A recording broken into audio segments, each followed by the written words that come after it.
Hello everyone and welcome to my room, or should I say a small and modest setup. In today's video, we're going to talk about... Wait a minute.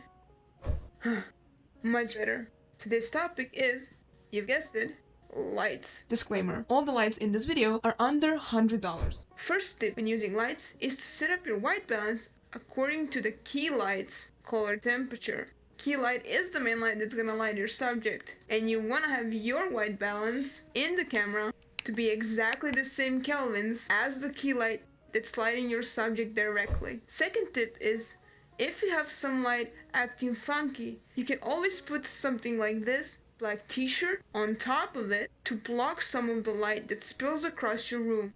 What happens is that you have, such as me, maybe you're having white walls, and when you have the light, it bounces off from every single white surface, not giving you a controlled environment.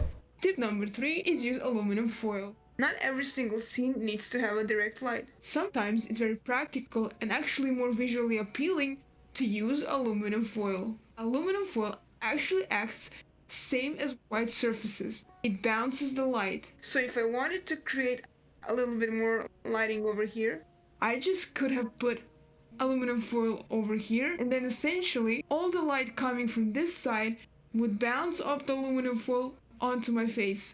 I was actually able to create that in my video. So I decided to mimic the look of a very bright lit laptop screen by putting a light directly to the aluminum foil. I had aluminum foil standing on top my laptop screen, and then that was actually casting all the light back to my face. Because aluminum foil has this very cool texture, it actually reflected into my glasses, creating this very amazing look. Fourth tip is, if you have a very contrasty image and you want your lights to be a little bit smoother, but your lights are not softboxes, they're actually just bare light bulbs, probably, my suggestion would be to use baking paper. Any baking paper is good.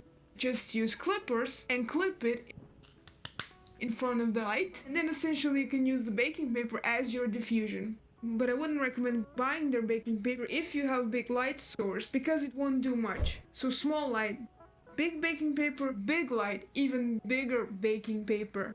Yeah, to cover up for those shadows. This is my ultimate and fifth tip that I can give you when it comes to lighting. It doesn't have to be this, but it can literally be any kind of other object that is a little bit taller.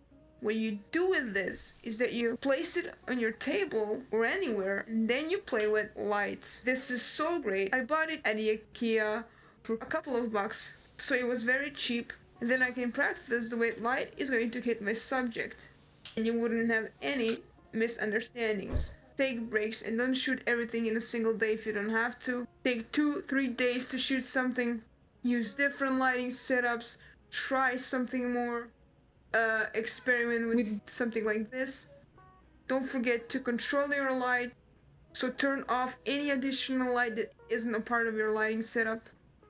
Shut the blinders, shut everything, keep everything a dark room, and then start adding up lights to create a lighting setup. Use lighting blockers, diffusers, any kind of reflective surface to reflect the lights, bounce off some light, and most importantly, don't forget to be creative. Thank you for watching this video. My name is Nina. I am a cinematographer at Clicker, videographer. If you've liked this video, press the subscribe button and thumbs up, and I'll see you guys in my next video.